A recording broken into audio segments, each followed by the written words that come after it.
بسم اللہ الرحمن الرحیم۔ گمنام ہیرو کے معزز ناظرین السلام علیکم۔ دوستو لائک ضرور کر دیا کریں، شکریہ۔ آئیے چلتے ہیں کہانی کی طرف۔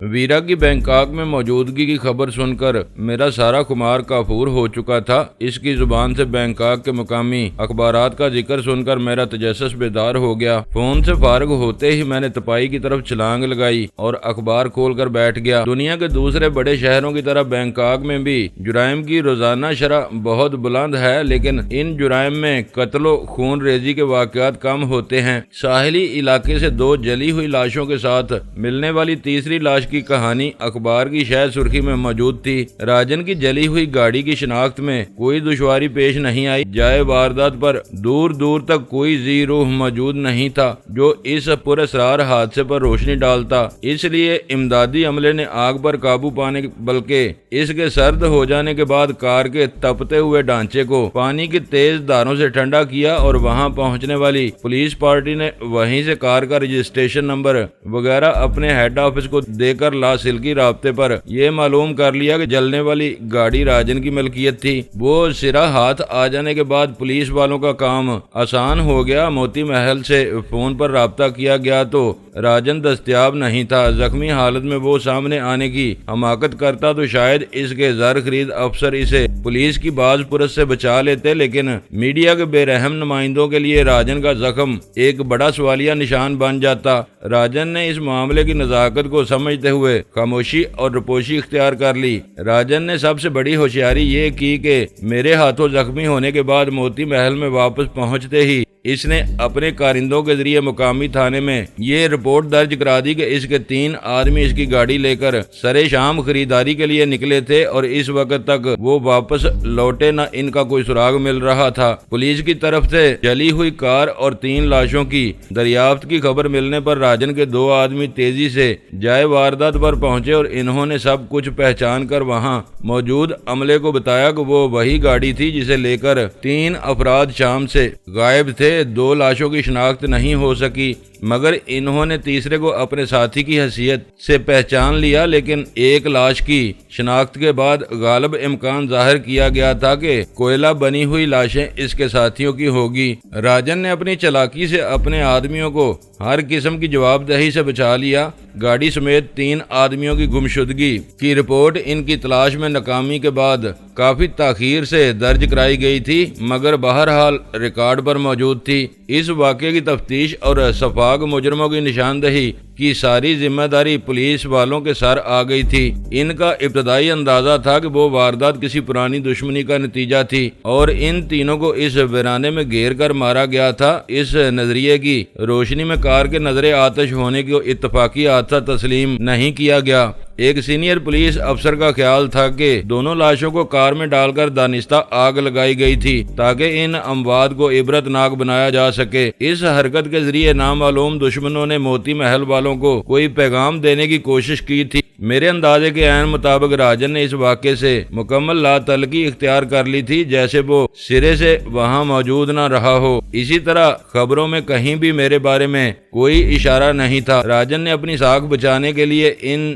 دونوں نکات پر مکارانہ رویہ اپنایا تھا۔ ڈینی کی حیثیت سے میرا ذکر نہ ہونے سے مجھے یہ فائدہ نظر آ رہا تھا کہ اس بارے میں ڈان کے ذہن میں کوئی خلش جنم نہیں لے سکے گی۔ وہ مطمئن رہے گا کہ آخر کار سارا کریڈٹ اسی کو ملے گا اور وہ بینکاک کی زیر زمین دنیا میں اپنا کھویا ہوا مقام دوبارہ حاصل کرنے میں کامیاب ہو جائے گا۔ میں پوری تندہی کے ساتھ بینکاک میں درپیش حالات کا مقابلہ کر رہا تھا، لیکن جلال سے ہونے والی آخری گفتگو کے بعد میرے ذہن میں اسے مستقبل کے حوالے سے جو بھیانک سوال پیدا ہوا تھا وہ مجھے مسلسل پریشان کر رہا تھا۔ منشیات فروشوں اور ملک دشمنوں کے خلاف اپنی جان گسل مہم جوئی کے دوران میں یہ سوال بارہا میرے سامنے آتا رہا کہ حکومت اور ان کے قائم کیے ہوئے اداروں کے خلاف صف آرا ہو کر ایک فرد کب تک خود کو بچائے رکھنے میں کامیاب ہو سکتا ہے، مگر میں نے اس سوال کو کبھی کوئی اہمیت نہیں دی۔ میری نظروں میں ملک اور قوم کا مفاد ایسے ہر سوال سے ماورا تھا۔ ماضی میں میری اس بے پرواہی کا سبب شاید یہ تھا کہ میں راز CIA اور FBI کے خلاف لڑ رہا تھا، جہاں مجھے STF اور دوسرے ملکی اداروں کی بھرپور پشت پناہی حاصل تھی۔ آڑے وقت میں وطن کے وہ بے خوف سپاہی خاموشی سے میری بھرپور مدد کرتے رہتے تھے، مگر جلال کے پر امید ہونے کے باوجود مجھے محسوس ہو رہا تھا کہ وقت گزرنے کے ساتھ وہ تمام معاملات میری ہمدردوں کی گرفت سے نکلتے جا رہے تھے۔ میرے دوستوں کی گرفت کمزور ہونے کا یہ مطلب نہیں تھا کہ ان کے حوصلہ پست ہو گئے تھے یا وہ میری سرگرمیوں سے بادل ہوتے جا رہے تھے۔ اس کا اصل سبب یہ تھا کہ عالمی حالات اور واقعات کے نتیجے میں امریکہ کو بتدریج اس قدر اثر و نفوذ حاصل ہو چکا تھا کہ وہ اپنی ہر جائز اور ناجائز بات منوانے کے لیے افراد تو کیا حکومتوں تک کو اپنے سامنے گھٹنے ٹیکنے پر مجبور کرنے کی پوزیشن میں آ گیا تھا۔ CIA اور FBI امریکہ کے قومی ادارے تھے، وہ پاکستان کے دشمنوں کے سرخیل بنے ہوئے تھے اور ہر آن ان کی مدد کے لیے تیار رہتے تھے۔ انہیں یہ گوارا نہیں تھا کہ ان کے ساتھیوں کی سازشوں کا کوئی انفرادی یا اجتماعی مقابلہ کیا جائے۔ انہوں نے زبردست مارے اور رونے نہ دینے والی پوزیشن اختیار کر لی تھی۔ اپنی دھاندلیوں اور جرائم کی بے کنی کو سنگین جرم قرار دینے پر تل گئے تھے۔ حالات کے اس زبردست دباؤ کا نتیجہ تھا کہ میرے دوست ہم چاروں کو پاکستان سے نکل جانے کا مشورہ دینے پر مجبور ہو گئے۔ پاکستان چھوڑتے ہوئے میرا خیال تھا کہ وہ عارضی مشکلات تھیں جنہیں وقت گزرنے کے ساتھ دور ہو جانا تھا، مگر میرے تازہ رابطے یہ ظاہر کر رہے تھے کہ وقت گزرنے کے ساتھ حالات میں بہتری آنے کی بجائے سنگینی پیدا ہو رہی تھی۔ امریکی میرے گناہوں کو معاف کرنے پر آمادہ نہیں تھے۔ ویرا ان کی نظروں میں اس لیے معتوب تھی کہ اس نے وقت کے دھارے کے ساتھ چلنے کے بجائے ڈٹ کر میرا ساتھ دیا تھا۔ ہماری خاموشی یا پاکستان سے غیر حاضری کا بھرپور فائدہ اٹھا کر وہ ہمارے گرد اپنا گھیرا تنگ اور مضبوط کر رہے تھے۔ امید کی کرنیں روز بے روز موہوم اور پھر معدوم ہوتی نظر آ رہی تھیں۔ اس شکنجے میں پھنس جانے کے بعد میرا مستقبل کیا ہوتا، اس کا اندازہ کوئی بھی لگا سکتا تھا۔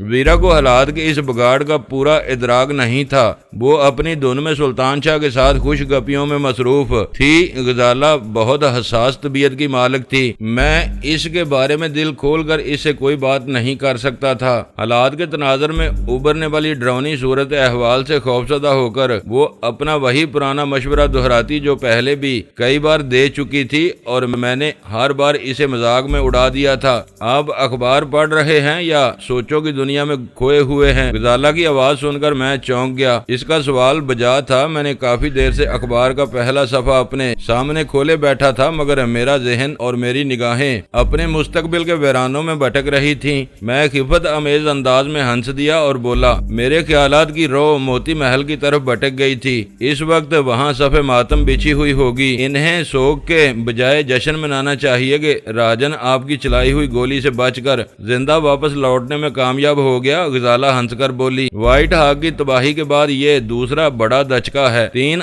آدمیوں کا زیاں معمولی نہیں ہوتا۔ اخباروں میں کچھ بھی آتا رہے، موتی محل میں کام کرنے والے اچھی طرح جانتے ہیں کہ راجن ان تینوں کو اپنے ساتھ لے کر گیا تھا۔ وہ مارے گئے، راجن زخمی ہو کر لوٹا۔ اس واقعے میں راجن کے دوسرے ساتھیوں کو اپنا انجام نظر آ رہا ہوگا۔ موت سے زیادہ موت کی دہشت خوفناک ہوتی ہے۔ اب دیکھنا ہوگا کہ کتنے آدمی راجن کا ساتھ چھوڑتے ہیں۔ وہ دن دھیرے دھیرے گزرتا رہا۔ میں نے ویرا کو ٹالنے کے لیے کہہ دیا تھا کہ میں بہت الجھا ہوا اور مصروف تھا، اس لیے فوری طور پر اس سے نہیں مل سکوں گا۔ میں نے اس دوران میں غور کیا تو اندازہ ہوا کہ میرے سامنے کوئی فوری مصروفیت نہیں تھی۔ وقت گزارنے کے لیے ویرا اور سلطان شاہ سے ملاقات کی جا سکتی تھی۔ غزالہ کو میرے ارادے کا علم ہوا تو وہ بھی میرے ساتھ ان دونوں سے ملنے کے لیے بے چین ہو گئی۔ اسے ویرا سے زیادہ سلطان شاہ کی فکر تھی۔ وہ یہ جاننا چاہتی تھی کہ چند دنوں کی بھرپور رفاقت میں ان دونوں کے درمیان کوئی ذہنی ہم آہنگی پیدا ہوئی ہے یا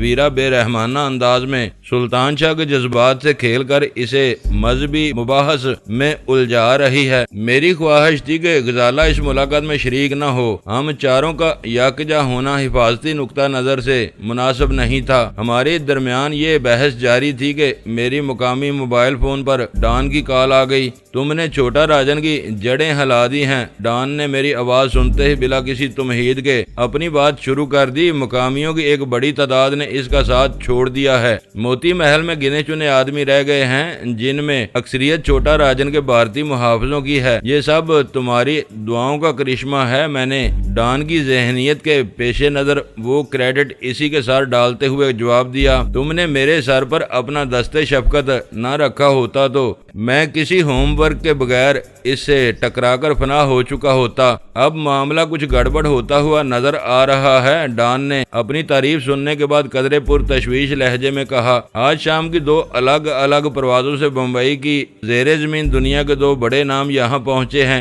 ان میں سے ایک دہلی کا نقشب ہے، دوسرا ابو سالم ہے جو دبئی سے یہاں آیا ہے۔ یہ کوئی اتفاق نہیں ہو سکتا۔ وہ دونوں نام میرے لیے نئے نہیں تھے۔ دہلی میں راگ ریکارڈ سے گرین کوبرا نامی اہم ترین فائل اڑانے کے مشن کے دوران میں نقشب سے صرف فون پر بات کر کے اس کے اثر و رسوخ کا اندازہ لگا چکا تھا۔ دہلی میں اس کی داغ اس ڈان کی وجہ سے تھی جس کی وہ نمائندگی کرتا تھا، اور شاید وہ اپنے اسی ڈان کے ایما پر دہلی سے بینکاک پہنچا تھا۔ ابو سالم خود ایک اہم آدمی تھا جس نے بھارت کے سارے خفیہ اداروں کو تگنی کا ناچ نچایا ہوا تھا۔ وہ خود دبئی میں رہتا تھا لیکن ممبئی میں اس کے نام کا سکہ چلتا تھا۔ اگر وہ دونوں نامی گرامی بدماش واقعی بینکاک پہنچ گئے تھے تو دال میں ضرور کچھ کالا تھا۔ وہ کہاں ٹھہرے ہیں؟ میں نے ایک فوری خیال کے تحت ڈان سے سوال کیا۔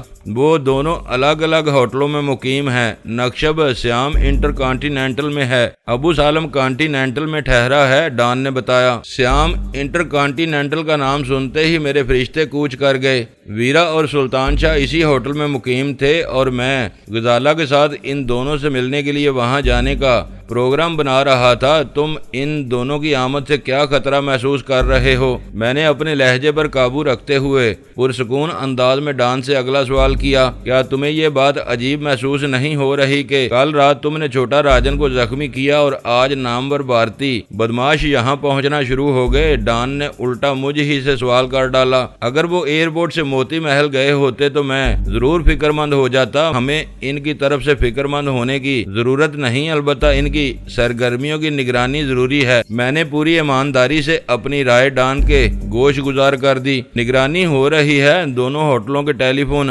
آپریٹر خرید لیے گئے ہیں لیکن ان سے مدد ملنے کی امید کم ہے۔ یہ لوگ اہم گفتگو کے لیے ہوٹل کی فون لائن ہرگز استعمال نہیں کریں گے۔ موبائل فون کی نابکار ایجاد نے ایسے لوگوں کے لیے بہت سی آسانیاں پیدا کر دی ہیں۔ میں نے ڈان کے الفاظ پر کوئی تبصرہ نہیں کیا۔ اس وقت ہم دونوں کے درمیان اسی نابکار ایجاد کے ذریعے گفتگو ہو رہی تھی۔ میں بھی انہیں دیکھتا ہوں۔ میں نے ویرا سے اپنی ملاقات کے امکان کو ذہن میں رکھتے ہوئے کہا، اگر یہ دونوں راجن کی دعوت پر یہاں آئے ہیں تو یہ بات زیادہ دیر تک پوشیدہ نہیں رہ سکے گی۔ صبح ہونے سے پہلے بلی تھیلے سے باہر آ جائے گی۔ ڈان برنارڈ دلیر اور بے خوف آدمی تھا، مگر نقشب اور ابو سالم کی اچانک آمد نے اسے پریشان کر دیا تھا۔ اس کے گرد ایسے لوگ جمع تھے جو اس کے مال پر موج اڑا رہے تھے یا اس کی ہاں میں ہاں ملانے کے عادی تھے۔ ان میں کسی میں اتنی جرت نہیں تھی کہ وہ ڈان کی رائے سے اختلاف کر کے اسے دلاسا دے سکے۔ میں کچھ دیر ڈان سے اس کے خدشات کے جھول کے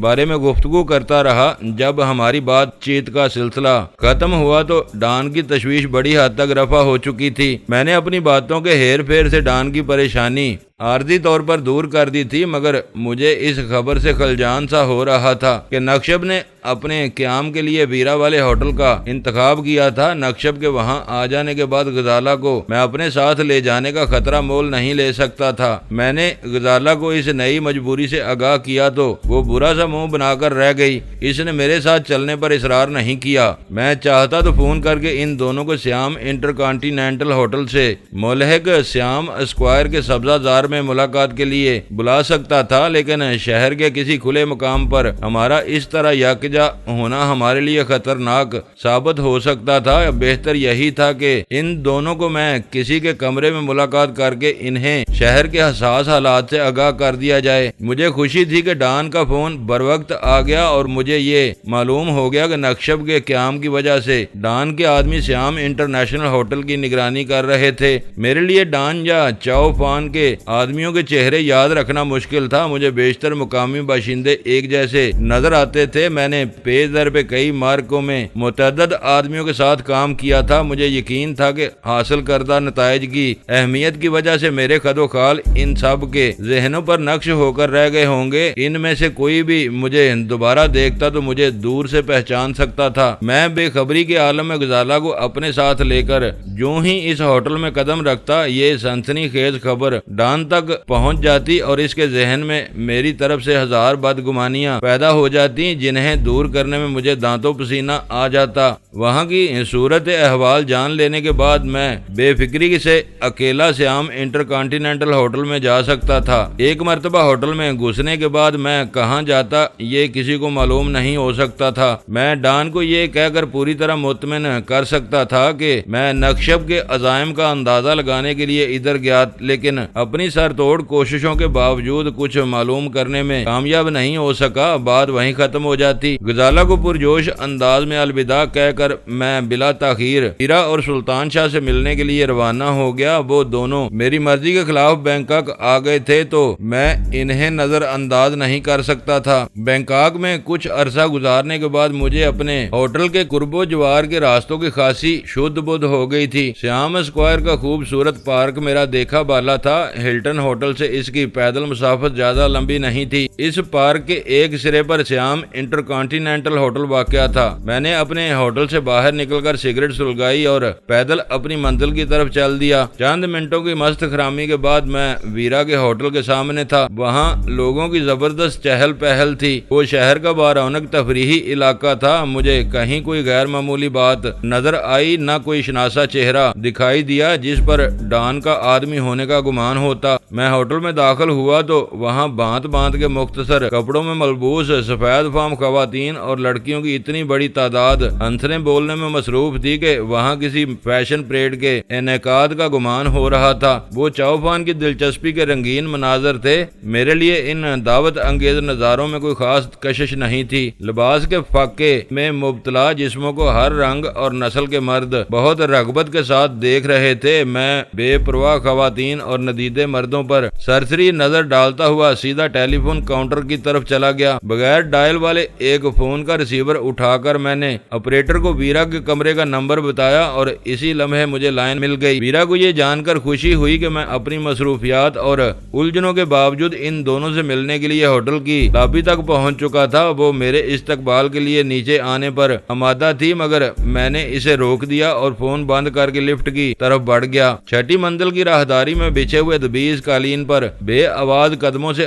آگے بڑھتے ہوئے میری نگاہیں بے چینی سے دونوں طرف بنے ہوئے کمروں کے بند دروازوں کا طواف کر رہی تھیں۔ ہوٹل کی مختلف رہائشی منزلوں میں سے کسی ایک کے کمرے میں نقشب بھی ٹھہرا ہوا تھا۔ بند دروازوں پر نگاہ ڈال کر اس کے کمرے کا سراغ لگانا ناممکنات میں سے تھا، پھر بھی میں اپنی اس غیر ارادی حرکت پر قابو نہیں رکھ سکا۔ میں نے کمرہ نمبر 611 کے بند دروازے پر رک کر دستک دینے کے ارادے سے اپنا داہنا ہاتھ اوپر اٹھایا ہی تھا کہ اچانک دروازہ کھل گیا اور ویرا کا مسرت سے تمتمایا ہوا خوبصورت چہرہ میری نگاہوں کے سامنے آ گیا۔ اس نے بے تکلفی سے میرا بازو پکڑ کر مجھے اندر کھینچتے ہوئے کہا، میرا وجدان کام کر رہا ہے، مجھے علم ہو گیا تھا کہ تم دروازے پر آ گئے ہو۔ اب یہ نہ کہہ دینا کہ تم کو اسی طرح ہر واقعے کا پہلے سے علم ہو جاتا ہے۔ میں نے مسکراتے ہوئے اس کا مضاحکہ اڑایا۔ ہر شخص کے بدن سے ایک مخصوص بو پھوٹتی ہے جسے لوگ عام طور پر محسوس نہیں کرتے۔ یہ تمہاری ناک کا کمال ہے کہ اس نے میرے وجود کی مہک پہچان لی۔ اپنی یہ منطق اپنے پاس رکھو رکھو، میں نے آج تک تمہیں سونگنے کی کوشش نہیں کی۔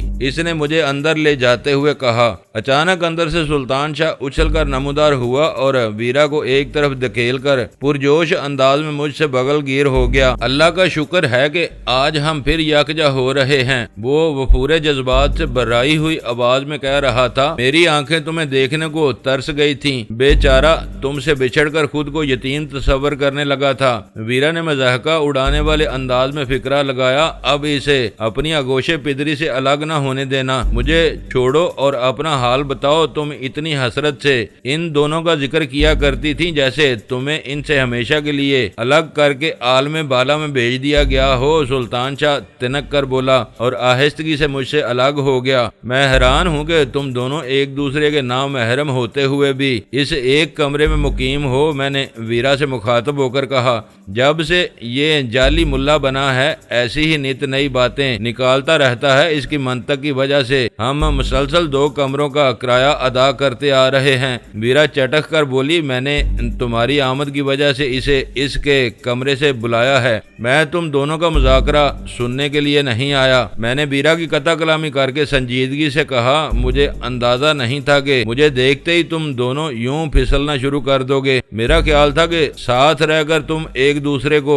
برداشت کرنے کے عادی ہو گئے لیکن تمہارے حالات مایوس کن نظر آ رہے ہیں۔ یہاں تم دونوں محتاط اور سنجیدہ نہ رہے تو مشکلات سے دوچار ہو جاؤ گے۔ تم آرام سے بیٹھو۔ ویرا نے اپنا سر جھٹک کر کہا، تمہیں سامنے پا کر اتنے دنوں سے دبی ہوئی چنگاریاں اچانک بھڑک اٹھیں اور دل کا کچھ غبار نکل گیا، ورنہ اب تک ہم دونوں پر امن بقائے باہمی کے اصولوں کے تحت گزارا کرتے رہے ہیں۔ تم کو اس بارے میں فکر مند ہونے کی ضرورت نہیں ہے۔ یہاں کے حالات نازک موڑ پر آ گئے ہیں، انہیں سنجیدہ دیکھ کر میں نے اپنی بات چھیڑ دی۔ تم نے آج کے اخبارات دیکھ لیے ہیں، وہ تینوں میرا نشانہ بنے تھے۔ ان کے گرو گھنٹال کا نام راجن ہے، اس کے ستارے اچھے تھے کہ وہ رات کو بچ کر نکل گیا، اس سے میری زبردست ٹھنی ہوئی ہے، لیکن اخبارات میں راجن کا دور دور تک کوئی ذکر نہیں تھا۔ ویرا نے میری بات کاٹ کر اعتراض کیا، کیا وہ کوئی خطرناک آدمی ہے؟ اس نے کراچی میں اس کا ذکر سنا تھا۔ تم بھول رہی ہو، موتی محل کے مالک کا ذکر آیا ہے۔ راجن موتی محل کا مالک ہے اور مرنے والے تینوں آدمی اس کے ملازم تھے، گاڑی بھی اسی کی تھی۔ میں نے اسے یاد دلایا، وہ ممبئی کا ایک مشہور بدماش ہے، وہاں اپنی داغ بٹھانے کے بعد اس نے یہاں اپنے پنجے گاڑ دیے ہیں۔ وہ سبراج کی طرح را اور CIA کے لیے کام کر رہا ہے۔ اب سب کچھ یاد آ گیا۔ سلطان شاہ نے لقمہ دیا۔ بینکاک میں وہ سبراج کا سب سے مضبوط حمایتی اور مددگار سمجھا جا رہا تھا۔ یہ اسی کا ذکر ہے۔ سبراج کو راستے سے ہٹا دینے کے بعد اب میں اس پر کام کر رہا ہوں۔ تم نے سبراج کو ٹھکانے لگا دیا، راجن سے لڑ رہے ہو اور مجھے ان باتوں کی کانوں کان خبر نہیں ہونے دی۔ مجھے یہ امید نہیں تھی کہ الگ ہوتے ہی تم ہمیں اس بری طرح نظر انداز کرو گے۔ ویرا نے یکا یک شکایت کا پٹارا کھول لیا۔ تم اپنے پیر کی موچ اور دوسرے مسائل میں الجھی ہوئی تھی۔ میں نے سلطان شاہ کی موجودگی کا فائدہ اٹھاتے ہوئے اس کے چٹکی لی۔ وقت میں آدھے دن کا فرق تھا، ہم بیدار ہوتے تھے اور تمہارا سونے کا وقت شروع ہو جاتا تھا۔ تمہارے فون کے مسائل تھے اور سب سے بڑی بات یہ تھی کہ تم نیو یارک میں رہ کر یہاں کے لیے کچھ بھی نہیں کر سکتی تھی۔ سب کچھ درست ہے، لیکن تمہاری کامیابی کی خبروں سے ہمیں خوشی ہوتی، تمہارے لیے ہم بہت فکر مند رہتے تھے۔ سلطان شاہ بولا، اب یہ باتیں بے سود ہیں، وہ وقت کسی نہ کسی طرح گزر ہی گیا۔ میں یہ جاننے کے لیے بے چین ہوں کہ تم نے سبراج جیسے موذی کو کیسے زیر کیا۔ بلال سے کئی مرتبہ رابطہ ہوا، لیکن اس نے بھی سبراج کے بارے میں مجھے ایک لفظ نہیں بتایا۔ ویرا نے کہا، تم دونوں یہاں آ گئے ہو تو تمہارا ہر نشیب و فراز سے واقف ہونا ضروری ہے۔ میں نے ویرا سے اتفاق کرتے ہوئے جواب دیا، اس کے بغیر تمہارا محفوظ رہنا دشوار ہوگا، کسی وقت تم میرے لیے بھی مشکلات پیدا کر دو گے۔ وہ دونوں ہمتان گوش تھے۔ میں نے انہیں اپنے ساتھ پیش آنے والے حالات اور واقعات کا خلاصہ سنانا شروع کر دیا۔ کم و بیش 2 ہفتوں تک الگ رہ کر ویرا کے مزاج میں اتنا ٹھہراؤ آ گیا تھا کہ اس نے درمیان میں ایک بار بھی دخل انداز ہونے کی کوشش نہیں کی۔ میں نے اسد کی معرفت ڈان برنارڈ سے ہونے والی پہلی ملاقات سے لے کر نقشب اور ابو سالم کی آمد کی تازہ ترین اطلاع تک سب کچھ انہیں بتا دیا۔ تم نے آتے ہی یہاں ہلچل مچا دی ہے۔ میری رویداد سن کر ویرا نے ایک گہرا سانس لیتے ہوئے کہا، میں ان بھارتیوں کو خوب سمجھتی ہوں، راہ کے افسر ہوں یا ممبئی کے بدماش، ان کا رویہ ایک ہوتا ہے۔ بینکاک اس خطے کے اہم ترین شہروں میں شمار ہوتا ہے۔ راجن کے ذریعے انہوں نے یہاں قبضہ کیا ہوا ہے۔ تم ان کے لیے خطرہ بن گئے ہو تو اب وہ سب سر جوڑ کر تمہارے خلاف محاذ بنا لیں گے۔ ابھی 2 بھارتی بدماش آئے ہیں، اگر تمہارے خلاف کچھ ہو رہا ہے تو تم میری بات لکھ لو گے، صبح شام میں اور بھی آئیں گے تاکہ راجن کی گرتی ہوئی ساکھ کو سہارا دینے کی کوئی حکمت عملی وضع کر سکیں۔ ویرا نے دور کی بات سوچی تھی، اس سے اختلاف کرنے کی کوئی گنجائش نہیں تھی۔ میں نے پرخیال انداز میں زبان کھولی، ابھی صرف نقشب یہاں ٹھہرا ہے، یہ یہاں کا مقبول ترین ہوٹل ہے، ہو سکتا ہے کہ دوسرے بھارتی بھی یہیں قیام کرنا پسند کریں۔ ایسا ہوا تو یہ ہوٹل راہ اور CIA والوں کا گڑھ بھی بن جائے گا۔ بہتر ہوگا کہ تم ہوٹل تبدیل کر لو۔ اس نازک مرحلے پر تم کسی کی نظروں میں آ گئی تو ہم سب پریشانیوں سے دوچار ہو جائیں گے۔ اس بارے میں تم کو فکر مند ہونے کی ضرورت نہیں۔ کوئی ناگزیر مجبوری درپیش نہ ہو تو میں رہائش کے لیے بہترین ٹھکانوں کو ترجیح دیتی ہوں۔ ابھی تم مجھے کمرے میں دیکھ رہے ہو، باہر دیکھو گے تو شاید پہلی نظر میں مجھے پہچان ہی نہیں سکو۔ اپنے تحفظ کے بارے میں ہم خود ضرورت سے زیادہ محتاط ہو گئے۔ ذرا یہ تو بتاؤ کہ یہاں ٹھہرنے والے نقشب کا جغرافیہ کیا ہے؟ میرے لیے یہ نیا نام ہے۔ وہ تمہارا محسن اور بھارت کے سب سے بڑے ڈان کا نمائندہ ہے۔ دہلی میں جب ایک رنگین مزاج پولیس افسر تمہاری عزت کے در پہ تھا تو میں نے نقشب سے رابطہ کیا تھا۔ اس کے ایک فون پر اس افسر کے اوسان خطا ہو گئے اور وہ تمہیں اسی وقت رہا کرنے پر مجبور ہو گیا۔ میں نے بتایا۔ یاد آ گیا، وہ ہنستے ہوئے بولی۔ بعد میں وہ افسر میرے ہاتھوں مارا گیا تھا۔ اب ابو سالم کے بارے میں تمہاری باتوں کا تضاد وضاحت طلب ہے۔ بھارتی ایجنسیاں اس کی دشمن ہیں جبکہ راجن راہ کا آدمی ہے۔ یہ کیسے ممکن ہے کہ ابو سالم راہ کے ایک ایجنٹ کی مدد پر آمادہ ہو گیا؟ دوستو ویڈیو کو لائک ضرور کر دیا کریں۔ ISI پاک آرمی زندہ باد، پاکستان پائندہ باد۔ معزز ناظرین، اپنا خیال رکھیے گا اور اپنے اس چینل کا بھی شکریہ۔